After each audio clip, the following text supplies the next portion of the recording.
Well, Alex, before we sort of get into looking ahead to the next game and talking about one or two things, it was a proud day for you at the weekend, and all the families were there. And when you looked at it as well, there was quite a few sort of relationships with Alexander come along to support you. Must have been a happy feeling for you. Yeah, it was a great day for everyone involved, wasn't it, Graham? We had, as you say, quite a few more on the gate than we've had in the previous few months, which was pleasing to see.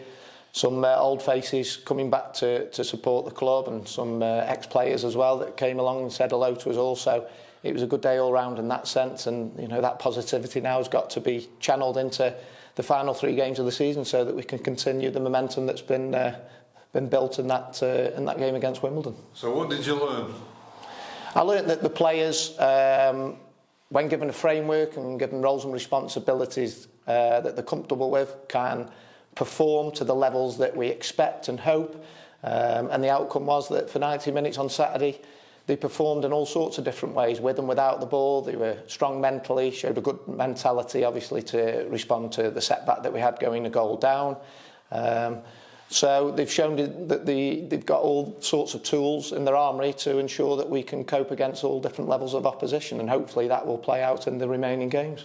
Obviously there's not a lot of time to turn around and work out on the training ground before you go again. But now you've looked at what you've learned, what do you want to do better? Everything. You can never rest on your laurels. We've cracked nothing. We've won 1 game of football and we haven't won anywhere near enough games of football prior to that. So it's just a start, it's just a foundation for us to build on and go into the final 3 games. Every game's a challenge, every game provides different sorts of problems for us, and tomorrow night will be a completely different game in all sorts of ways to what we experienced on Good Friday. So we'll work towards that, and I've already worked towards that yesterday. We'll add to that today, and we'll go into the game with a positive mindset, hoping to go and win the game. It's been a whirlwind sort of few weeks and a few months for you on a personal note, from under-23s manager to assistant manager to the interim manager. When you stood in that technical area on Saturday, how did it all feel? You probably won't believe me, but it honestly just felt normal, simply because it's a game of football ahead of me, and I've been part of obviously preparing the first team over the years as an under-23 coach, and obviously more recently, however shorter time it was, as an assistant manager. So the basis of what a match day brings hasn't changed, other than obviously ultimately the responsibilities on me to make the decisions that ultimately decide the game. But I've got, as I say, fantastic people behind me. We all come to a conclusion with the decisions together, collectively. Everybody bounces off one another, and we come up with a plan that we feel is going to give us the best opportunity to win any given football game that we approach. Football moves fast, there's no doubt about that. As we say, it's a very quick turnaround for you. How are you preparing then, your squad of players, for the trip to Hillsborough? Fine. Yesterday we did some light work in terms of just getting them moving again, because they put a lot of effort into the game on Friday. Today will be developing more towards the plan that we're going to go into the game with, both with and without the ball. We'll do some video work just before we go out.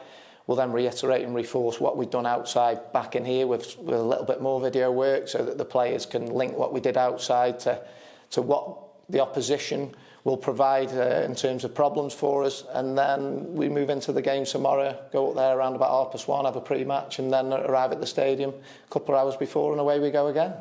It is a great place, isn't it? It's got a terrific history, Sheffield Wednesday. There's no doubt about that. But they're disappointed that they're fighting for their lives to get out. They're real promotion hopefuls. Are you stressing somewhere along the line to your boys that be brave, be positive, don't be fearful? Yeah, absolutely. Look, we can't go into the game gung-ho and with the same mindset attacking wise that we would at home to AFC Wimbledon. But what we will do is we'll go into the game with a plan that will allow us to get up the pitch as often as we can, get the ball into the box to threaten the opposition. We were really pleased with the amount of shots that we had at goal on Saturday. It was a real upturn, hasn't it, in terms of what we've had previously. And we think the framework and the system and the players that have fitted into those positions within the system has allowed us to do that. Now, an away game at Hills was completely different, as I say, so therefore we're going to have to be a touch more conservative in terms of when and how we commit our players forward. Be more of a transition game for us rather than a possession game. But we're confident that we've got enough in the enough in our armoury to allow us to really threaten them at certain periods in the game. You mentioned that 21 shots I think has been recorded, which is terrific to see. 3 points, 3 goals for the first time this season. Good positives that you can help to give the players more confidence to build on that. Yeah, that can only help, can't it? Coming from behind was a positive, protecting the lead and then going on to extend the lead. So, as we mentioned after the game Saturday, there was all sorts, on Friday rather, there was all sorts of things that was pleasing in that game because they responded to different challenges at different junctures of the game. And that's football, isn't it? It ebbs and flows, there's different patterns and trends depending on which game you play. And players and coaching staff and managers have all got to be versatile enough to react to those situations as and when they happen. We'll wait that team news confirmation, of course, but you'll still have a lot of your own players in that squad involved in it. What a terrific occasion for them as well. You know, there's going to be over 20,000 supporters there with a real atmosphere. It's one of those that they can go and hopefully for you showcase their abilities. Yeah, it's one that's got to whet their appetite, hasn't it? And everybody at the club has got to whet our appetite to go there. And what makes it even better is the fact that there's something huge on it for them. They're playing for a playoff place, aren't they? So that should actually encourage us more and give us that greater desire and intensity to our play to try and compete against a team that's going to be at full throttle trying to get 3 points with a large crowd behind them. All the players should have the aspirations of playing in those sort of stadiums long term every week. We've had it at Portman Road, haven't we, in the Stadium of Light this year and a few other stadiums which unfortunately we're not going to get the benefit of experiencing next year. But that should be the motivation for them to ensure that they bounce back and perform as well as they can next year to ensure that we get back into a League One division that's got lots of big clubs and lots of big stadiums to go and visit.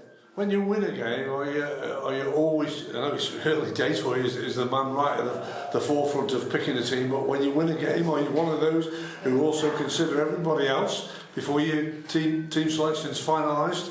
Yeah, absolutely. In terms of discussing with staff. If you were changing your team, or just because you won a game? Oh yeah, absolutely. Every game's different, isn't it, and provides different challenges. So of course you consider all options in terms of personnel and how they fit best to allow you to carry out the plan. But also you've got to gain some balance in terms of having consistency as well. Having consistency in team selection is really important, because players aren't able to get any sort of run of form if they aren't playing games consistently. If they spend 2 games in and then have 3 or 4 games out, then it's difficult for them in terms of belief, confidence, and just generally having that flow and pattern to the game. So it is a balancing act that we have to juggle. We discuss the pros and cons of every individual within that system and framework we're putting together, and make an informed decision from there. You mentioned how tough a game it is. Everybody knows how tough a game it is, but it's not a foregone conclusion for them either, because results can happen. And one happened at the weekend when Cambridge went to Wigan and won that particular game, and that's something again you can use. Absolutely, yeah. The players are more than capable. We have absolute confidence in them going there and being competitive in the game. Now, what the outcome will be result-wise will all come out in the wash, but we have to do enough in terms of defensively being structurally sound, and with an attacking intent, particularly on the transition, to threaten them in behind, to give ourselves the best opportunity of going there and getting a memorable win. Just to update on a couple of injury players, Tariq Uwaki was not far away, and Ryan Alabisi, where are you with those lads? Yeah, Tariq's been training last couple of days non-contact. He'll go contact for the first time today. It'll be a bit too soon for him to play a part tomorrow. And Ryan's had a couple of weeks back in terms of his recovery at Arsenal. Spoke to Ben Napper, who we deal with at Arsenal, and he says he's been very quick in terms of his recovery time, which means we've managed to get him back here for the final 2 weeks of the season when we thought that probably wasn't going to be possible. Again, tomorrow night will come a bit too soon for him, but having those 2 as options in terms of the squad, certainly going into the game against Ipswich, makes obviously our jobs that little bit harder in terms of selection, but all the more appealing because we've got a bigger pool of players to choose from.